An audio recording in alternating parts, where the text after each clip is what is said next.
Can you lend me money to go to the hospital? An 8-year-old grandson came to our house in the middle of the night. Moreover, he was dragging his feet as if he was in pain. It takes over an hour to walk from his house to ours, even for an adult. What on earth happened? When I looked, blood was oozing from all over his body where it was scraped. With fatigue and pain, my grandson's eyes were vacant, and he seemed about to collapse. Absolutely not lending. My husband shouted at the poor child. He got angry and went somewhere. And after that, I was trembling with both my body and mind at my husband's unexpected behavior. I'm Melissa, 60 years old, living with my husband. My son and his wife live in a neighboring town, which is about an hour's walk from our house.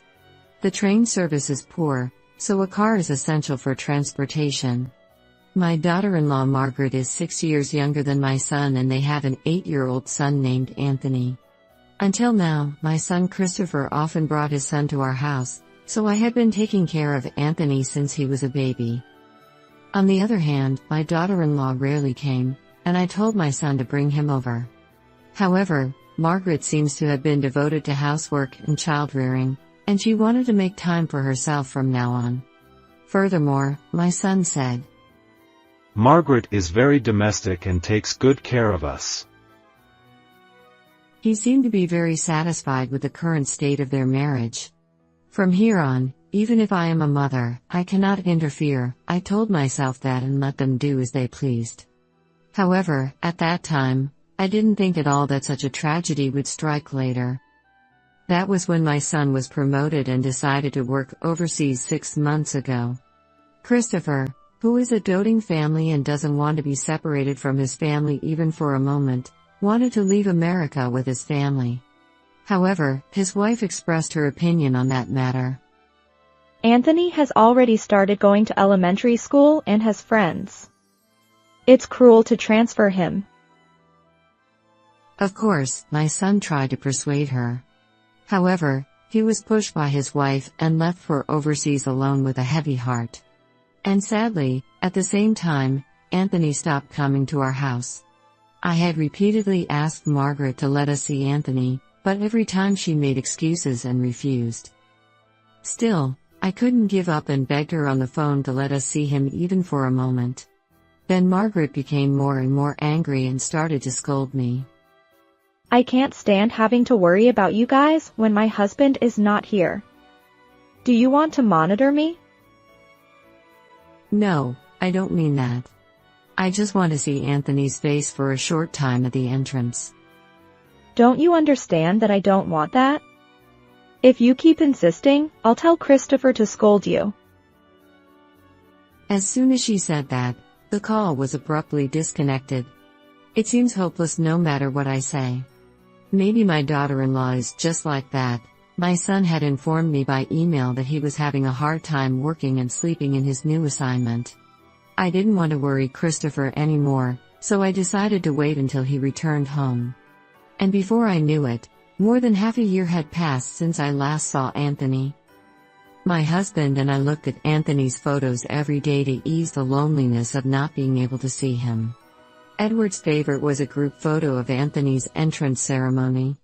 According to Edward, Anthony's nervous face was cute. One night, around 9 o'clock, the doorbell rang suddenly, and I opened the door. Can you lend me money to go to the hospital? What? My 8-year-old grandson suddenly appeared. What happened? My foot hurts and I can't sleep at night, so I tried to go to the hospital by myself. But this is all I have.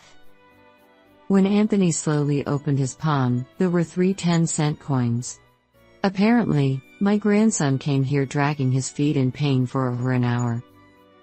I fell on the way. Both of my grandson's knees were scraped and bleeding. However, I couldn't understand it at all no matter how much I thought about it. I tried to invite Anthony into the house and listen to his story slowly. Then, my husband, who had been silent until then, suddenly spoke up. Absolutely not lending. What are you talking about? Are you okay? Our grandson is in such trouble. I got angry at Edward's cold attitude and instinctively grabbed his sweatshirt with both hands and shook him. However, my husband pulled my hand away with great force, said nothing, and ran out of the house with a demonic face. I'm sorry. Because I came here? I'll go home now. My grandson completely shrunk and turned his back on me, and then put his hand on the doorknob of the entrance. Anthony, don't worry about your grandfather. I'll take you to the hospital properly, so don't worry. I immediately called an ambulance and also called my daughter-in-law. However, I couldn't get through to her at all, and the message wasn't even read. Then, 20 minutes later, the ambulance finally arrived while we were waiting. My grandson was transported to a nearby hospital, and I accompanied him. Anthony was diagnosed with a fracture by a doctor later. He was treated and instructed to rest at home. What is Margaret doing at a time like this? Even at this point, I still couldn't contact my daughter-in-law, so I decided to take my grandson home with me. Would you like something warm to drink?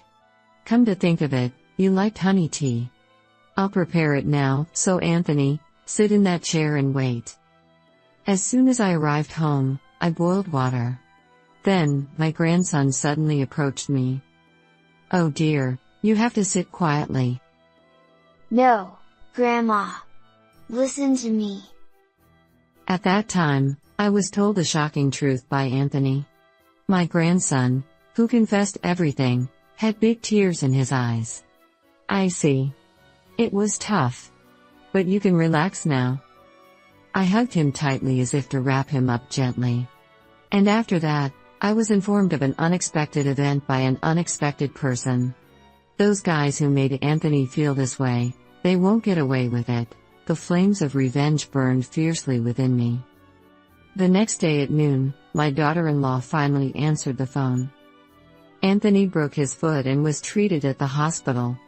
Anthony is now at home. Apparently, if we let him rest at home and feed him nutritious food, he will recover quickly. What? Then please let you take care of Anthony for a while.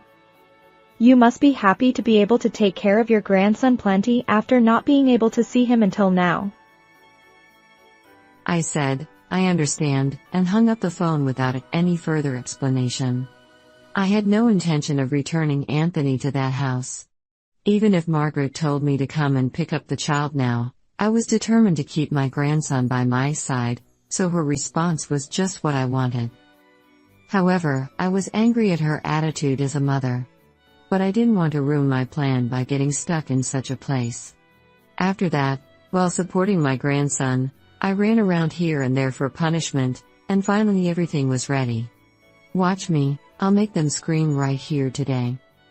1 week after Anthony came to my house, I left him at home and attacked my daughter-in-law's house with someone. What? What's going on? I'm in trouble because you came suddenly. Please go back. I borrowed the key to their house from Anthony. Margaret was screaming, but I ignored her and checked the room. I wonder if someone was here until a while ago?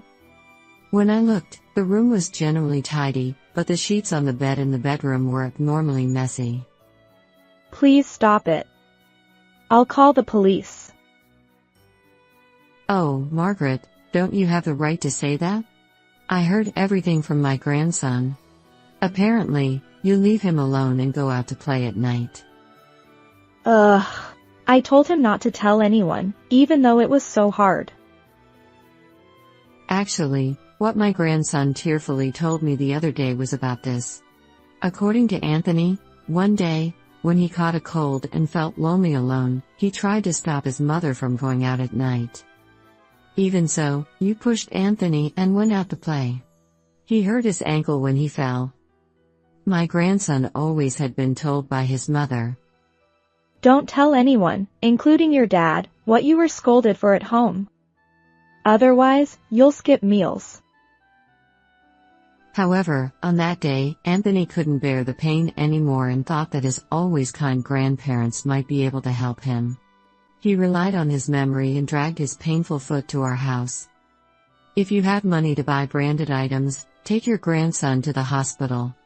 When I opened the closet, it was packed with obviously expensive bags and clothes. My grandson had confided in me that his mother always had beautiful clothes and bags, but was indifferent to him. I had a pretty good idea that Margaret's personal belongings were full of flashy luxury items. I was trying to distract myself from the loneliness of Christopher's absence by shopping. So, your son is also responsible. Margaret pointed at me. Then, a low voice was heard from behind me. Shut up, I saw the affair scene with my own eyes. The speaker of those words was none other than my husband. He had stormed into Margaret's house with me. On the day when my grandson came to us seeking help, Edward had shouted that he wouldn't lend money and had gone somewhere. At first, I felt angry at Edward for his behavior. However, his anger at that time was directed towards Margaret. He had become too angry and had said something like that without even realizing it himself. Also, Edward had gone to Margaret's house after leaving ours. I saw you getting into a car driven by a man at that time. Moreover, it was clear that the person was the teacher who had taught Anthony when he was in the first grade of elementary school. My husband remembered the face of the teacher who had taught the class at that time because he had looked at the group photo of Anthony's entrance ceremony every day. Actually, the event that someone had informed me of after my grandson had confided in me was the secret meeting between Margaret and his former homeroom teacher. I heard from the affair partner that you wore revealing clothes and made passionate advances to him during a parent-teacher conference. Based on my husband's testimony, I went to Anthony's school and questioned his former homeroom teacher. According to the affair partner, he knew it was wrong, but he lost to Margaret's temptation when Anthony's year changed and Anthony's class was separated.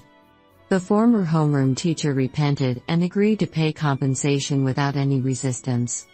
He had already submitted his resignation and promised to return to his hometown without ever seeing Margaret again. You said it was for the child, but did you actually stay in America because you didn't want to be separated from that man? No, that's not it.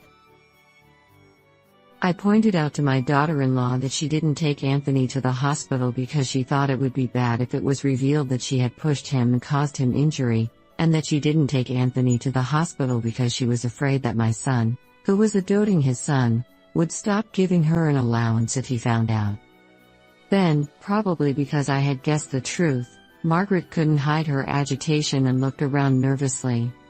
However, after a short pause, she said, If I cry and beg, Christopher will forgive me. Then she opened up. He's so in love with me. Margaret. Stop it. Oh, Christopher, when did you come back? My son, who had been informed of everything by me, had returned home hastily to confirm the truth with his own eyes. And because Margaret might pretend to be someone else if he was there, Christopher had secretly watched everything from the shadows. I heard everything. I can't forgive you anymore. Your attitude towards Mom is too terrible. I'm divorcing you. Wait a minute. It was just a moment of weakness. Besides, Anthony is only 8 years old. It's obvious that he needs his mother. I met Anthony earlier, and he said he doesn't need a terrible mother like you anymore. Despite receiving the final blow from my son, the wife apologized and hoped for a reunion. However, my son firmly refused, and the wife turned to me with a sharp look and bared her teeth. It's your fault that he left me. How are you going to take responsibility? That's your own fault. And I heard that you thought Christopher was a cash cow from the beginning. I had been investigating her by phone based on the guest list of the wedding to see if she had any misdeeds. And I'll make sure to tell your parents about this too. Stop it. My dad hates crooked things. If they find out about this, I'll be disowned by my parents. Then who will take care of me? You're an adult now, so you should work. I absolutely hate that. I've been living a leisurely life as a housewife with Christopher's salary all this time, so I don't want to work now because it's miserable. My husband and son were speechless and amazed at her selfishness. At least suffer and reflect on your actions. Ugh. Oh, can't you do something? I'll apologize. I really think I was wrong. I can only rely on my mother-in-law now. Finally, she begged for forgiveness in tears. But I just gave her a cold stare and didn't answer. Then she started shouting repeatedly. I'm sorry. Please help me. Anthony has asked you for help many times. But Margaret ignored everything. It's too selfish to only think of yourself. She broke down in tears after hearing my words, but I didn't care and kicked her out of the house. Afterwards, my son and his wife divorced, and I demanded $30,000 in compensation from his ex-wife and $10,000 from her former homeroom teacher, who was her affair partner. However, his ex-wife, who had used up all her savings, worked but was fired soon because of her selfish personality. She is currently working part-time in road construction and cleaning. My son still has to work overseas, but he promised to come back to meet Anthony as much as possible. Until Christopher returns, my husband and I will take care of our grandson. We are truly happy to see Anthony's growth and fill the gap that we couldn't meet before. How was this story? Please subscribe to the channel. See you in the next video.